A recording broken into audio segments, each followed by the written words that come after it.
right, thank you, everybody. Welcome to the first Westminster Fiber Commission meeting. We'll start off with some introductions. The people in the room here have already sort of gotten to know each other, but let's do it again with some tidbits about your background, because you're going to find that this is a really interesting, eclectic group of people, and I did that on purpose. We did that, Mayor Becker and I, because we want to bring as many different perspectives to this planning process as possible, because it's going to be an interesting new, direction for the fiber project. So I'll start with myself. I'm Robert Wack. I'm former city council member. I'm a pediatrician. You guys know all this stuff, and been working on this fiber thing for a long time, and we're now have the opportunity to kind of take it to the next level. Nick. Thanks. I'm Nick Wagman. I'm a structural engineer, have a small engineering company here in town. And so I've been interested in following the fiber network for some time. And I'm hopeful that I am just outside of town. So I'm hopeful to soon be a customer of the fiber network as well. All right. Dan? I'm Dan Huff. I was elected to council back in May. I've been very involved in Westminster for a long while, though. I'm a user of our fiber network. My background is in real estate, been in real estate since 1993, really understand the importance of fiber and how that is kind of changing the dynamics of what people want and desire, even when it comes to housing. And I'm again here to kind of be a representative for council on this committee.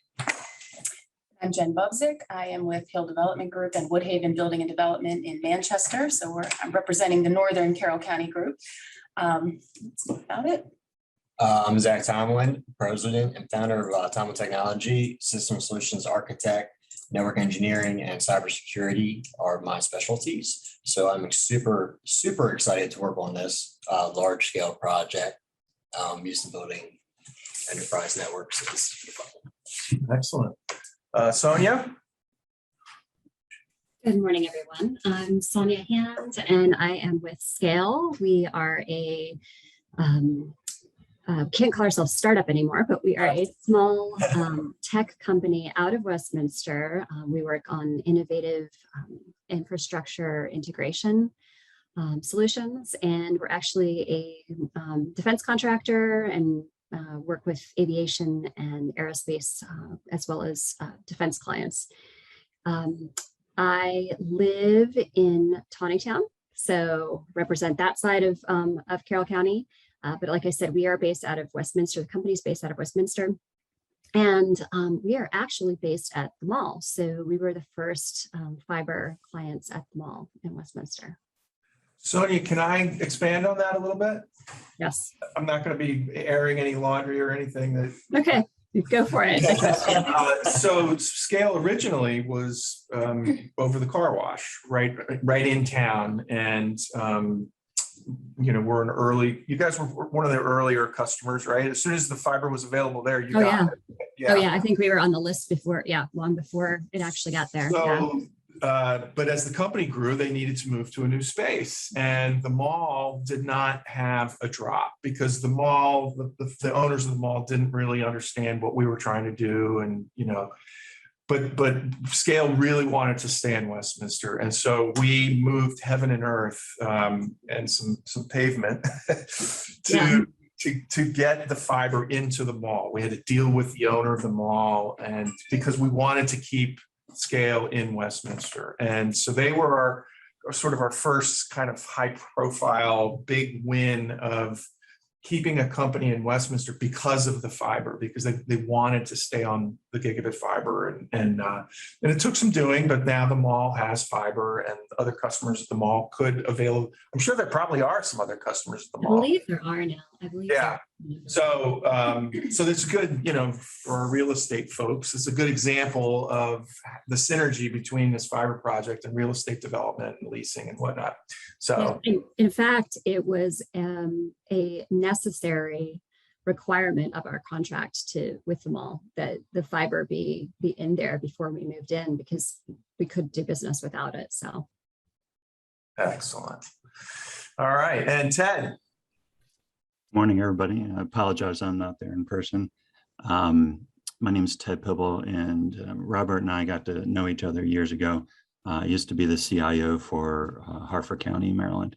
And while I was there, we built out a 140-mile fiber network that is still growing strong. And they've just recently signed an agreement with Think Big to bring the fiber to residents in a very rural part of the northern part of the county. So I'm looking forward to what you all are doing in Westminster and however I can help.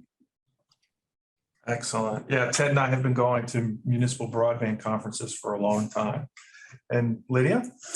I am Lydia Colston. I am the Director of Finance for the City of Westminster. Mr. Wack invited me to join this meeting and kind of put any financial perspective that I need to. Yeah, we're going to be hearing a lot from Lydia. Okay, awesome. Any questions? Any follow-ups or anything? All right, so the next agenda item is our mission. So in all our communications, I've sort of, said, well, here's why we're doing this. But I figured, we'd get everybody together and get input on wordsmithing a nice, punchy, concise mission statement that we can put in all our documents. So in broad layman's terms, we're going to take this fiber network to the next level. We're going to expand it. We're going to accelerate it. We're going to further realize its potential. Any suggestions on a nice pithy way to summarize that? I'm looking at you, Sonia. well, what are the bounds of this scope? We are talking Carroll County? Well, that's a great question, because that was going to be the next agenda item, but the bounds of the scope are basically unlimited. So the beauty of this is now that we control our own infrastructure, the only limits to where it goes and who it connects with are these physical connections that can occur anywhere on the planet.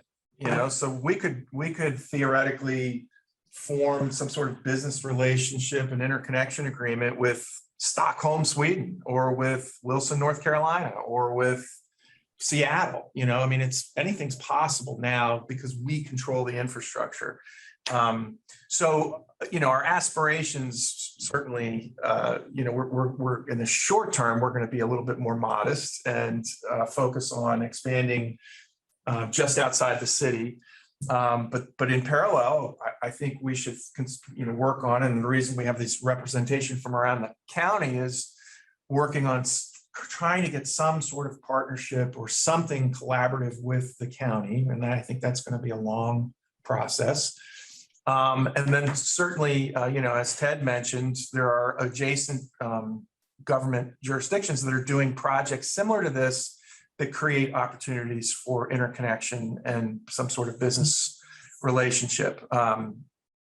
And we've talked to Think Big many times about them coming to Westminster because, and I guess this is an important first principle, that it was in those documents I sent you guys, but Westminster, by contract with Ting, is an open network. We have required Ting to be open to the possibility of other providers coming in and providing services so that we can have competition on our infrastructure to lower prices and improve service. It's just capitalism 101. So we're just not there yet for a variety of reasons, but we're getting there. And that's where, Ted's knowledge about Hartford County could be very helpful in figuring out how we might interconnect with them and have some joint business relationship. So back to your original question, Sonia, the world. World domination. Exactly. Right. But I do think obviously the initial focus is on expanding within our water and sewer area. Yep. But I think the concept from the council is that even if we, magically snapped our fingers and all that was done within a year, which is not happening. But if it magically happened, I think the desire would be to continue to focus or continue to have the Fiber Commission, because obviously there are opportunities to build off of that for the benefit of Carroll County as a whole. And then, as Robert said, there's other things that we could certainly, consider and all that. But our initial take is, incremental, I guess. Our backyard. Yes. And Yeah. I echo Dan with like countywide as well, because I think that we have a solid backbone here. We have a proven, it works. I've tested it, gig up, gig down. It's solid, secure. We don't have that access in other areas of the county, and it's necessary for business and other reasons. People are working from home, kids, schooling, the bandwidth where I'm at in Hampstead is not so great. So usually I end up coming here to my office in Westminster to get work done because it's faster. So Yep. I believe, like you guys were saying, incremental, start small and hopefully grow, give more people access to this type of internet connection. So of course, my thought on that with regard to everything that you guys are saying with regard to a mission statement is that we make sure, since the future of the Fiber Commission is going to be more expansive, that in our day-to-day efforts, obviously over the next year or two or whatever, we're going to be focusing more locally on the things that you guys were just talking about. But the mission statement then should leave room for that potential expansion. So, I don't have anything pithy coming to mind. I was up totally last night for that, Robert. Well, I don't think we don't need to do that today. Yeah, We can. Let me throw But- out one. What if it's as simple and as short as, realizing the full potential of the Westminster Fiber Network? I know that's really vague, but But that's the truth. It is. That's- yeah. Yeah. And it's also a mission statement. Yeah. Mission statements are kind of vague. Correct. Done. That's easy enough. So write that up and make it pretty, Robert. or Do pretty. you want to vote on it or? No, I think, keeping it, I think something like that works. Yeah, but in terms of like, I don't know how to commissions. Like the only commission I served on was BZA and planning and zoning, and we voted on everything. Where's our commission? Well, do you guys want to put it down as kind of a draft statement for now, and then we can. all Yeah, toss we can bring around it back and as a then draft next meeting? Statement, awesome. Because you might want to massage it a little bit or whatever. Okay, I think it's a great start, but somebody may come up with something more creative, like a creative twist on it over the next few weeks. sure. Okay, perfect. All right, so that's our mission. So strategic goals. So the direction I've gotten from the elected officials, and Dan can reiterate this, is the number one goal of this is to get the whole project, the whole fiber fund to be financially self-sufficient. And the path to doing that is adding more revenue and less expenses. Very simple. And this opportunity that we have right now, there's all this money out there for adding infrastructure. So that's a low cost way that we can add revenue without adding additional expense. We'll be hearing from Lydia at coming meetings about the details of the financial status of the project, both just to get you guys up to speed, but also that will inform our discussions with Ting later when we're talking about revising the contract. But I think that's the, oh, here's Mona. Tied up school, okay. Yep, he's not gonna be joining us. I think that's our job one.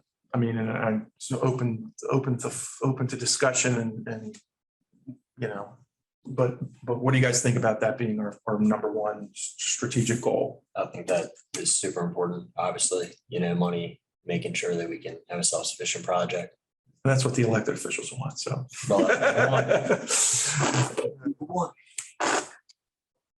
Ed, Sonia? Makes sense to me, self-perpetuating. There's number one. Yeah, it was but it was always hard because there are always other benefits to the fiber projects. And maybe what will be sold to Carroll County and trying to get them to cooperate a little bit more, or whatever, the issues are there. There are intangible things that are not just profit and loss, but the economic development and the increasing of property values or what have you. So there are all these other benefits to a fiber project like this than just the profit and loss. I know it's the easiest thing, and the elected officials want to be able to point to it and say, look, we're not losing money. This is actually bringing in money. But there are. Chad, just to interject, for the council, we're already on that page. We're not, obviously, the ability to make the fiber network more self-sustaining just from a dollar and cent standpoint is important to us. But the economic development benefits are obvious. And I would say the majority of the council totally understands your point of where you're coming from, and I totally agree. So that's not lost. If you watch some of the council meetings, you will see that's not lost on us. And we're certainly so that's an important aspect. But I just wanted to interject because you don't have to sell us on that because we're already there.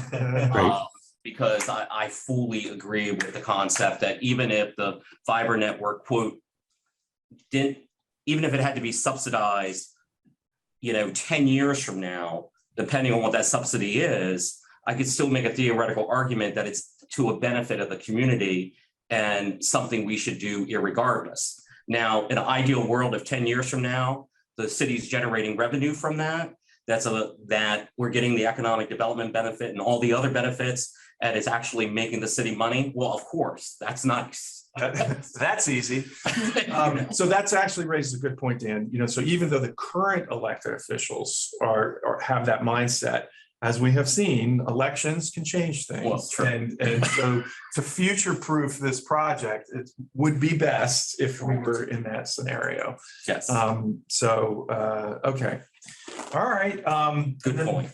The next And strategic. just to add in there, it also helps us to further promote our mission. If whereas money coming in, there is money then to be spent to further that mission. Yeah. as Yep. well. So, Yeah, Really that's a good point. And then the next one I have, then this is not in any particular order, and I don't know if we want to order them, but this idea of some kind of partnership or relationship or collaboration with the county, I think as a long-term strategy is going to be important, both for the health of this project, but also to, sort of spread the love, generalize the benefits of this. As you guys in the north part of the county, it'd be nice if you had something similar, and it doesn't have to be our thing, but there's ways that we can help them get there. And I guess, do you want, as kind of the background on that, do you guys want a little bit of background about our discussions with the county? Yeah, absolutely. Today. I would love to. So there've been many, and from all the way back from the beginning of the project. And I think, without getting too much into the sort of the dirty laundry and who shot John of it all, I guess the general response from the county through the years, including today, is a certain amount of skepticism that this is even a thing, that it could work. And certainly whether it's necessary, because there's a sense from some parties at the county that it's really not that bad, that most parts of the county are served by Comcast, and that generally there's a decent level of service, and and this goes to stuff that happens at the federal level. The feds right now define adequate service as 25 megs down and 5 megs up, which compared to what we have in here is like a faucet at a full gush versus a drip, drip, drip. It's tiny.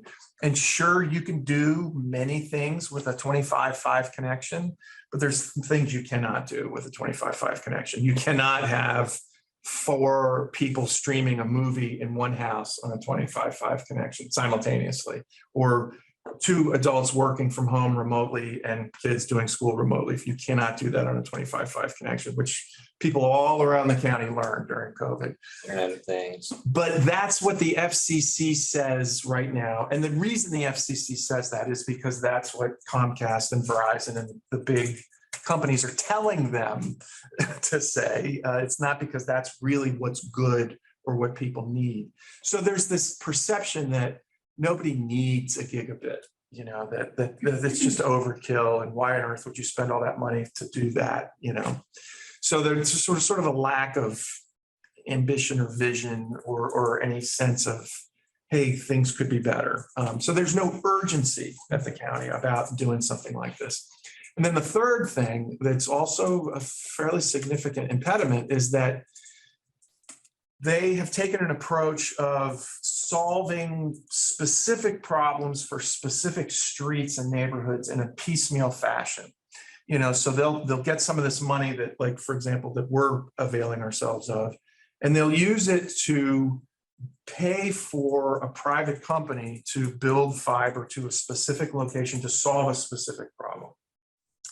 So really, at the end of the day, it's like we have a strategy, they have tactics, and that's working for them. They're happy with it.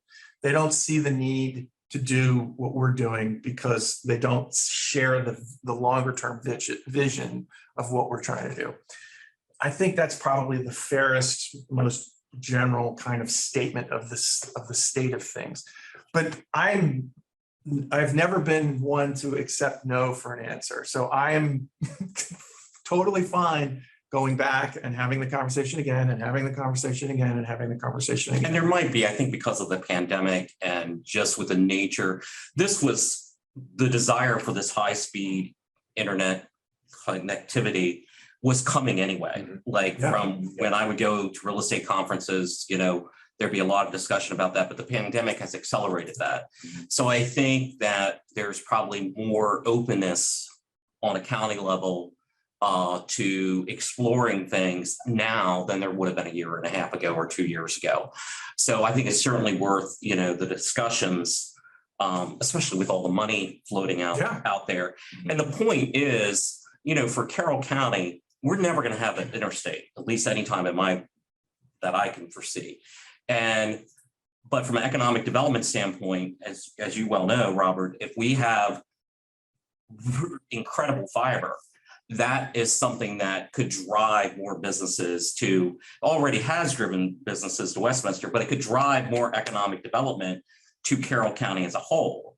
And if you've been paying attention to what the commissioners have been saying for years and years and years about economic development, put your money where your mouth is, that's a place where we could leverage some of our already existing backbone or strength to help Carroll County be more desirable, even though we don't have an interstate. Because the world is changing, has changed. And I want to add on that. So being a consultant, I have dealt with small businesses for, over a decade. And this cloud movement has been going on for years and people have been slow to adopt, very, very slow to adopt. COVID hit, everybody wanted everything at the exact same time. So I've been talking about this model for 5 years and they're like, let's throw it on me now.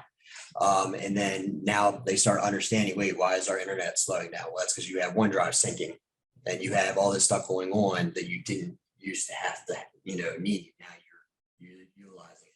So I believe you're correct. I was going to ask, how are the commissioners feeling, since the pandemic hit and they've seen all this stuff? I've put a had spotlight on. conversations with two of the commissioners who are both interested, but not interested enough that there's been any movement. So multiple conversations. So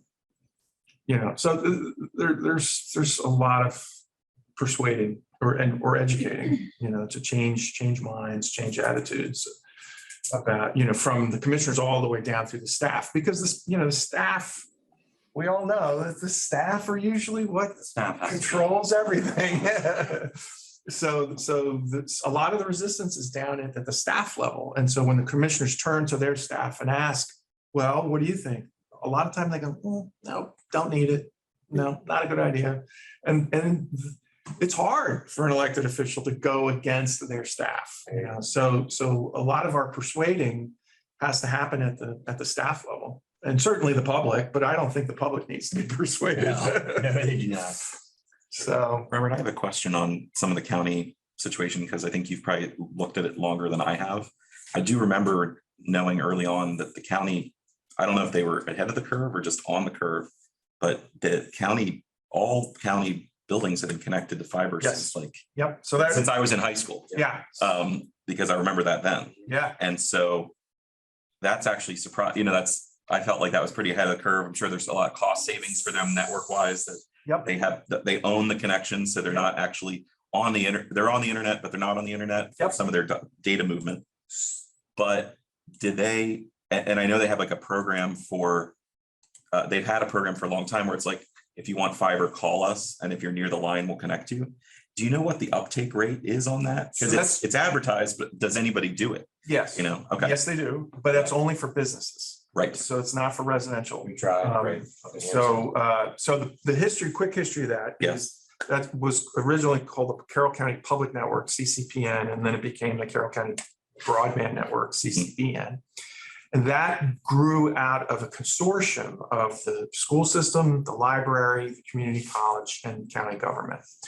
And for most of that time, the school system sort of drove the train.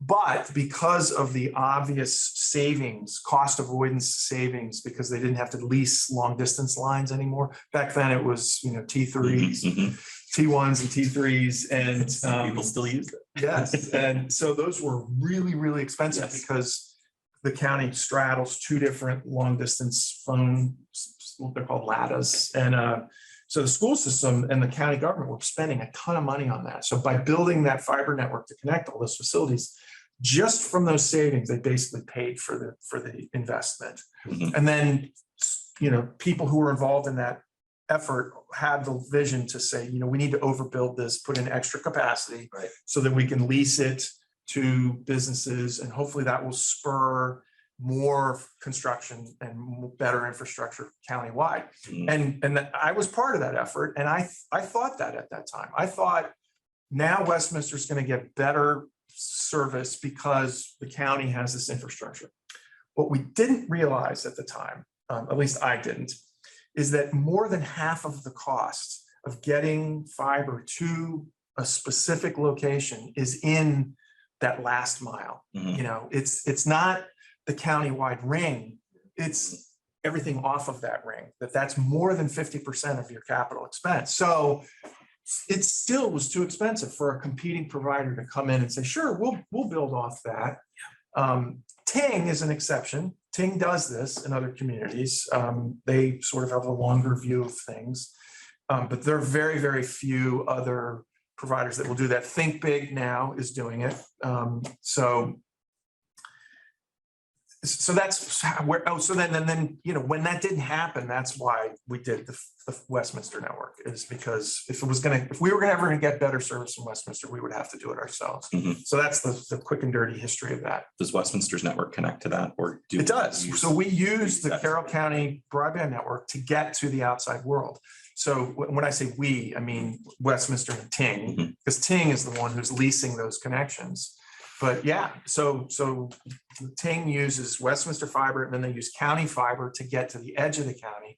And then they actually lease fiber from Baltimore County and Howard County to get to, Owings Mills. There's a big internet connection in Owings Mills. And then they also go to Frederick, where they pick up another provider and get to Ashburn, where all the big data centers are in Northern Virginia. And interestingly, this is another little fun fact of the Westminster Fiber Network project. Westminster owns a stretch of fiber in Frederick, Oh, wow. going from where the Howard County fiber ends in 270 or along 70, right by the airport. And it goes all the way from there into near the airport, where we connect with a private carrier. And we had to build that because nobody else would help us do this. Who will help me bake my bread? And nobody would help. So we had to build this fiber ourselves. That's an asset that we have that you might not know about. So anyway, any other thoughts about that or questions? I mean, it sounds like that everybody agrees that some sort of relationship with the county is definitely a strategic priority. Do we know, like, do we have drawings, diagrams of where the county? It's fiber easy, is? it's easy to access. It's on the It's on their web. website. Yeah, Okay. yeah. And it's a lot of places. I Yeah. mean, Every school. that's what's, for me, it's That's what I like, was thinking. it gives me goosebumps when I see all that fiber and where it It's goes. not being utilized. Oh, my God. Well, it is being utilized, but But it's not not to being its fullest, utilized yeah. the way we Not to would its fullest utilize it. potential.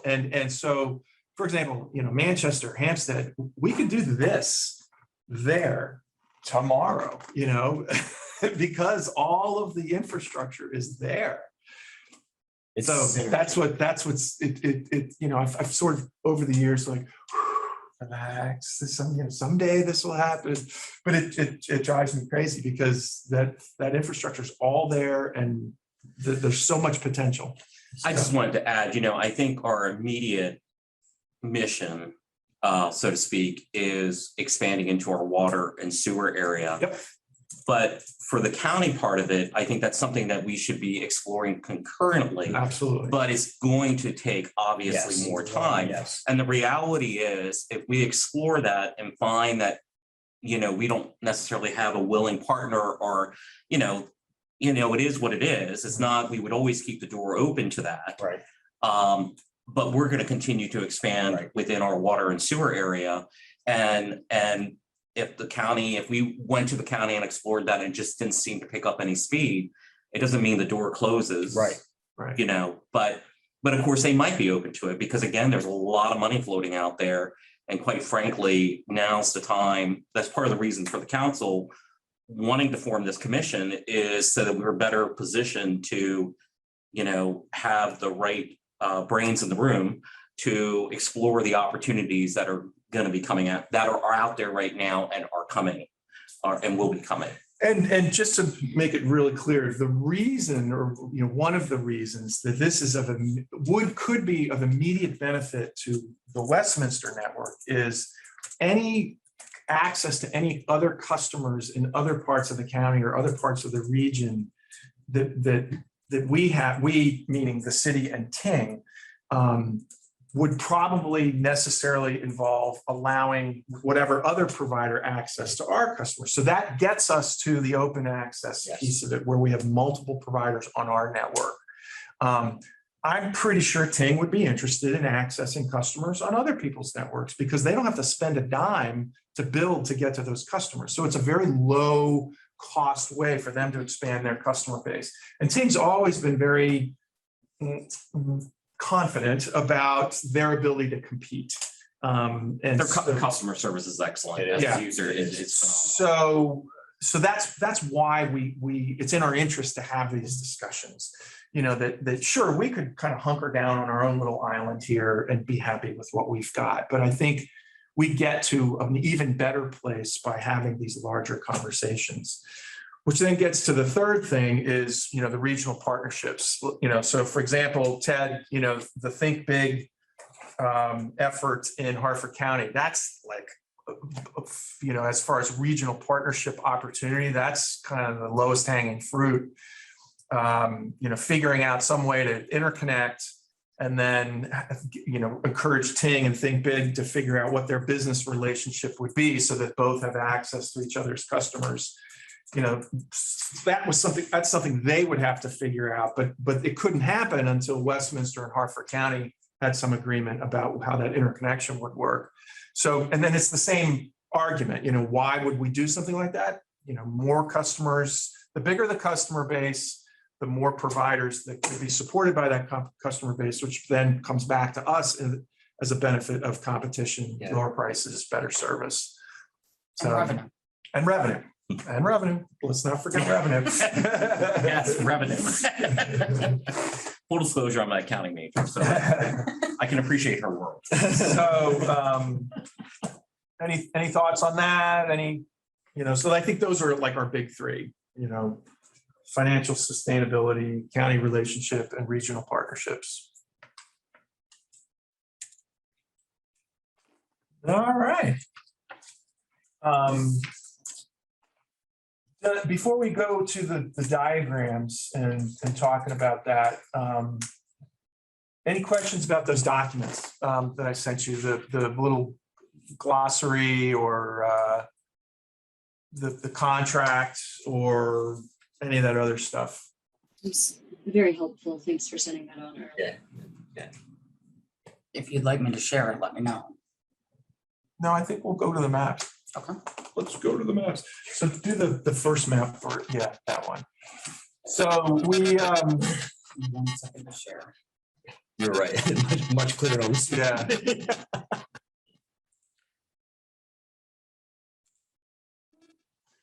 Can you guys see that? Not yet. Okay. It'll go. Sometimes it takes a while. There it Got is. it now. So the red line there is the boundaries of the city. And as you can see, Westminster, through piecemeal annexations over the year, has a very raggedy, jaggedy, janky border. And then the blue line is our fiber backbone. And so you can see that already the fiber backbone, can you make it maybe a little bit smaller so it all fits on one page? No, there's that plus minus up there. Yeah. There we go. Is that good or you want it smaller?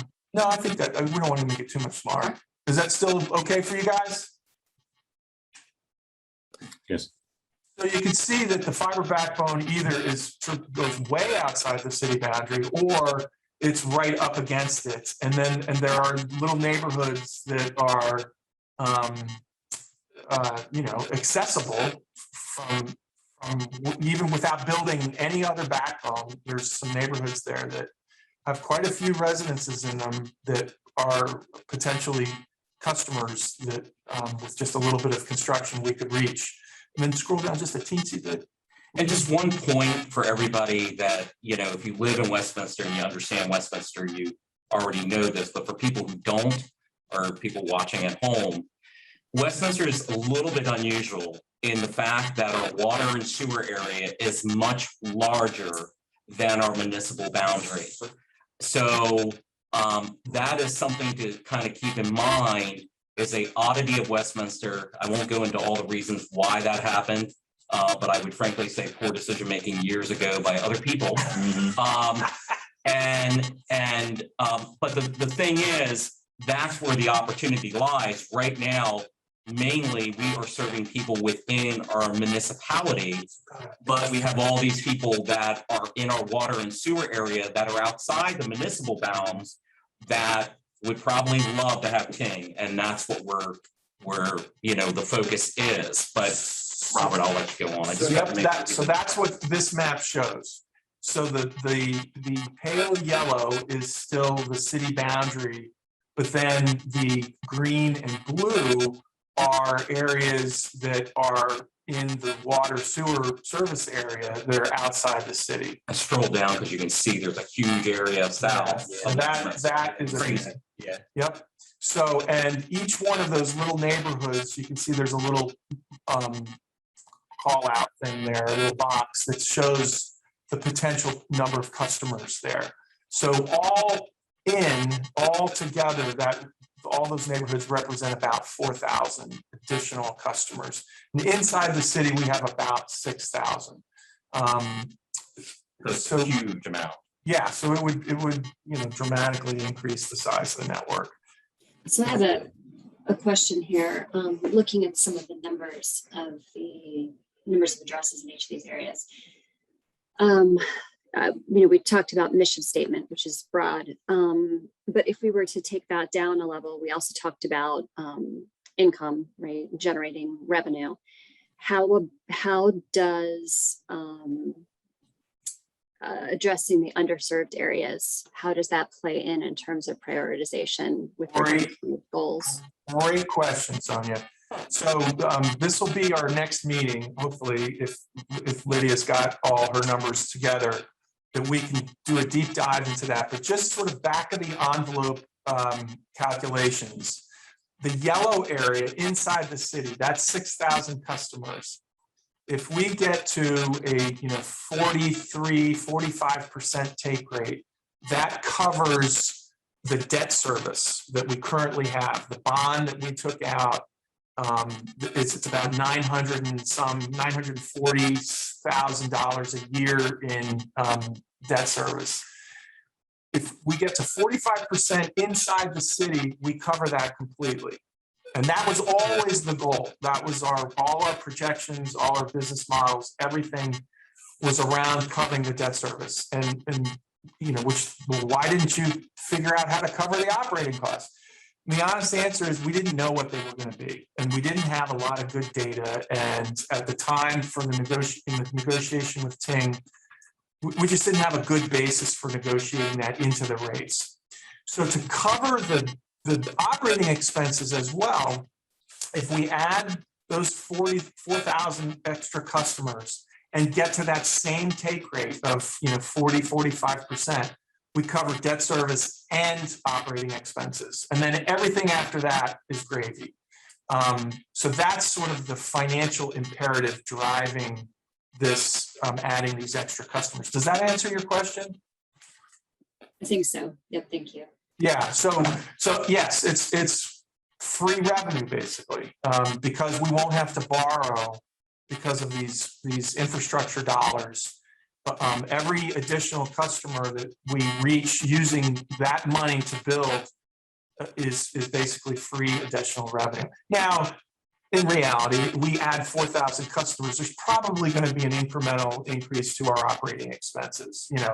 Again, it's hard to know today what that's going to be, but there's a certain amount of fixed overhead in those operating expenses, and then there's some incremental costs, and we're still getting our arms around exactly what that is.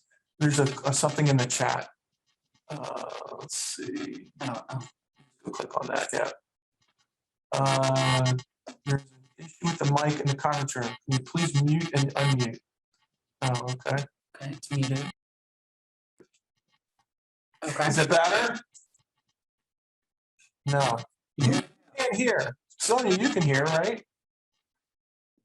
Yeah, I can hear, but it's weird. It's buzzing. It wasn't earlier in the meeting, but I'm straining to understand. Oh, Sam, I would say that's a Dave question. You're beyond my. is anybody else logged on in here? No. No. Okay. It's a weird feedback thing or something. Yeah, okay. Okay. Sorry about that, guys. It's okay. I thought it was me at first. I was going to change my speaker settings.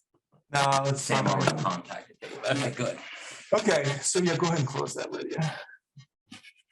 All right, so let's see. So the financial impact of adding those customers outside is that for the most part, it's a significant additional revenue that will help move us towards self-sufficiency. And just give you some perspective on realistic expectations about take rates. So when we did our research on all these projects, comparable projects around the country, successful municipal fiber projects usually have end state take rates. Once they're finished everything and they've sort of stabilized, anywhere between 60 and 75%, because of the quality of service and the difference between what the incumbents provide, even when there's competition. When we were having our negotiations with Ting, we took a very conservative approach and said, we want to peg our break-even assumptions on a 30% take rate. That way everything beyond 30% was nothing but upside. Ting said, no. We think 50% is more reasonable. And so we compromised and settled on 40. But it's not unrealistic to expect that our end state, steady state take rate for this thing is going to be somewhere north of 50%. So everything after 40-45% in terms of take rate is extra. And I would argue that's just gonna increase over time because of people, the pandemic certainly exposed the need for people to have high quality. The take rate. Yes, the take rate will improve over time because the pandemic has exposed the fact that having high-speed internet is really important. Plus, as you have more younger people, they're much more tech savvy, their needs are greater. So I think over time, you're just gonna see more and more of that happening. It was going to happen anyway, but the pandemic has accelerated that. Yep. And I think will continue. And I remember anecdotally, during when the pandemic first started, seeing people complaining outside of Westminster how they were having so many issues because their kids were at home Oh, yeah. and blah, blah, blah, blah, and the internet speed and I'm sitting there and I have, 2 kids virtually and my wife who works in tech for Carroll Community College and I all running at the same time, no issue. Yeah. No, I've heard just endless stories like that. Yeah. Robert, do you know where we're at now with our take rate?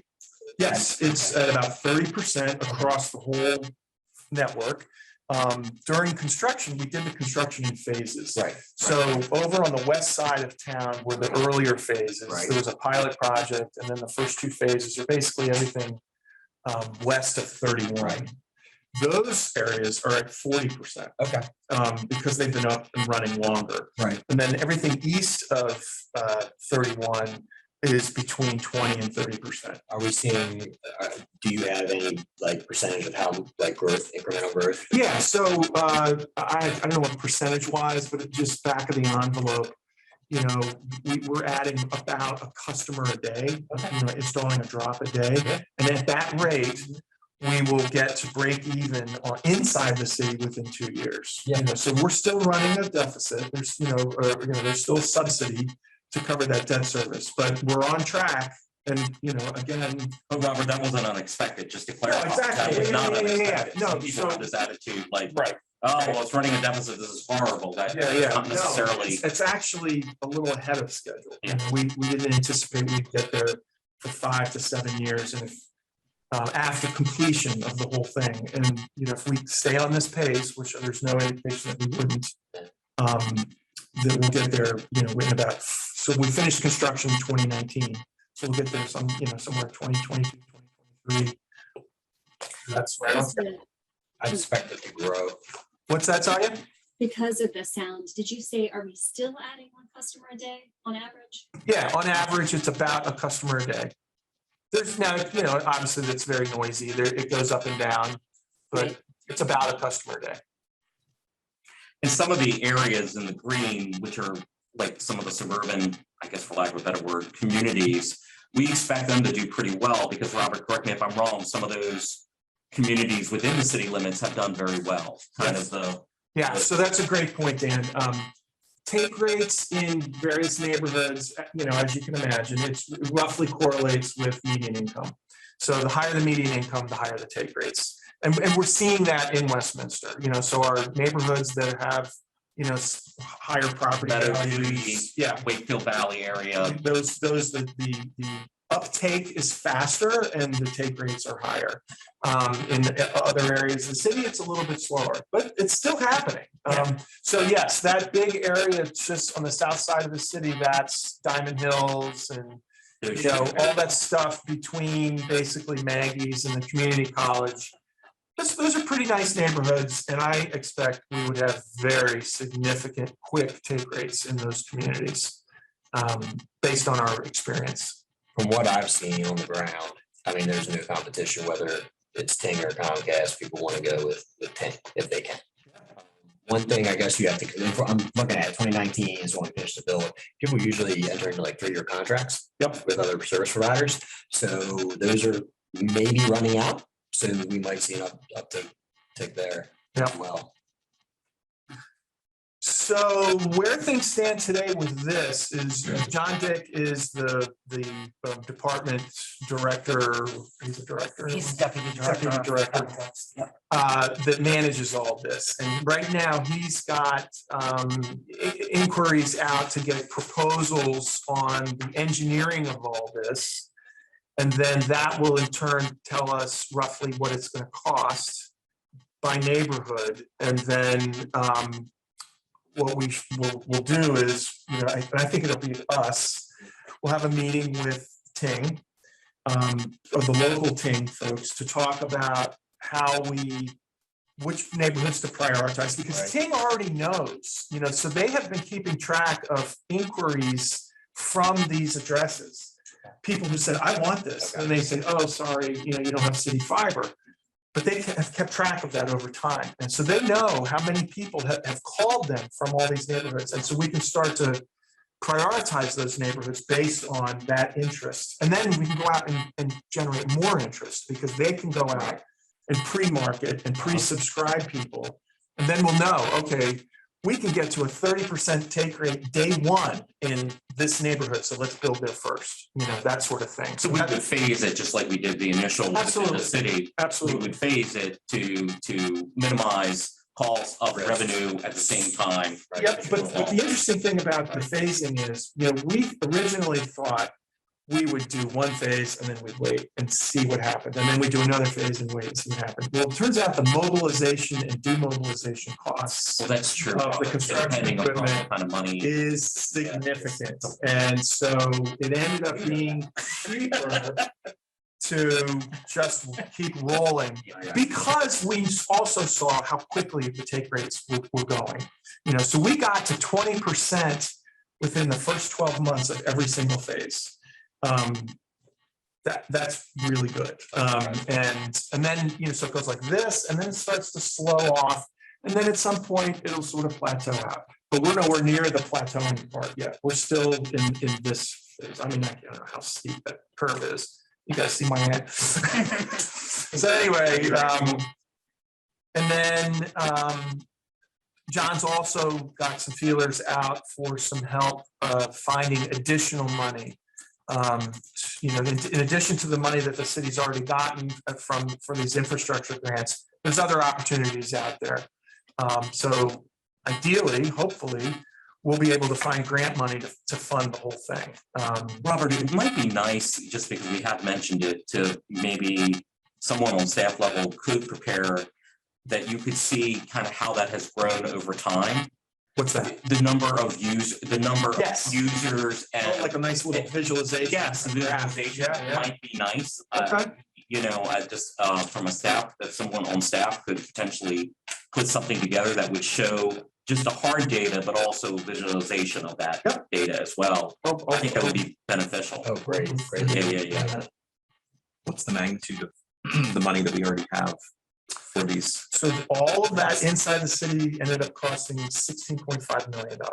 And that includes a certain number of drops that were pre-installed. Mhm. And then, additional drops is, you could build them all up front and then it's a capital expense, or you could consider them, I don't know, is that still an operating expense or it's still a capital expense? So there's, if we installed a drop to every single home, 100%, this, the 6,000, it probably all in would be about 21 million. But right now we're 16.5 in, and that was what the loan was for, and we've already paid that loan down quite a bit. Like we're down to what, 15, 14, 15 something. Yeah. And you mentioned there's money, the grants that are coming. What's the magnitude of that we have? I don't have that. Okay.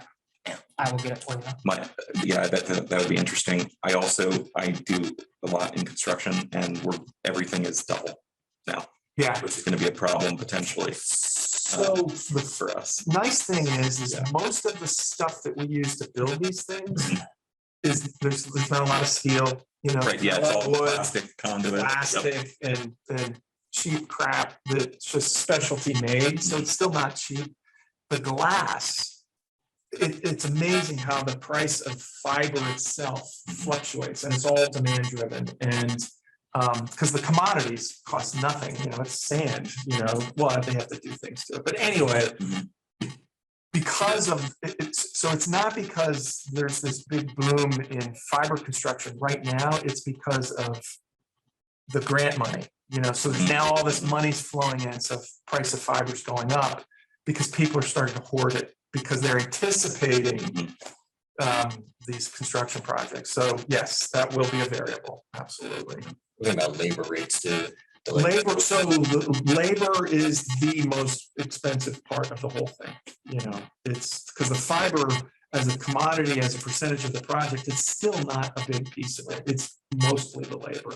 And it's fairly labor intensive. And correct me if I'm wrong, I think part of the goal is to identify where we should go first, work with Ting. And then, obviously, it's kind of hard to go out there and get a grant or to do certain things until we know exactly what we're doing. And I think that's part of the process, what we're doing right Gotta now. quantify so the we can cost. identify, Yep. what we're trying to accomplish. Although most of these grants are not, they don't expect you to tell them right away what the expenses are gonna be. You give them a ballpark figure and then they say, okay, here's X million of dollars. Then you go back to them and say, okay, here's how we're spending it. But we're not ready today to do that. But we should. No, Ideas that's being what we need, considered. the engineering Yes. from John and, So, oh, shoot, we're at time. Let's see, was there anything else? The last thing is this a good time for everybody? And I like it. can we do the first Wednesday at 8? And, just because we're still ramping up, can we do every month? And then as we sort of stabilize and everybody gets caught up, we'll spread it out, maybe go to 2 months and then maybe quarterly after that. Does that sound like a good schedule for you guys? Fine with me. Works for me. When the first Wednesday, so that would be October 6th. Yeah. Sonia, is that good? Ted? I think that works for Yep. me. Yeah, it works. Okay, great. All right.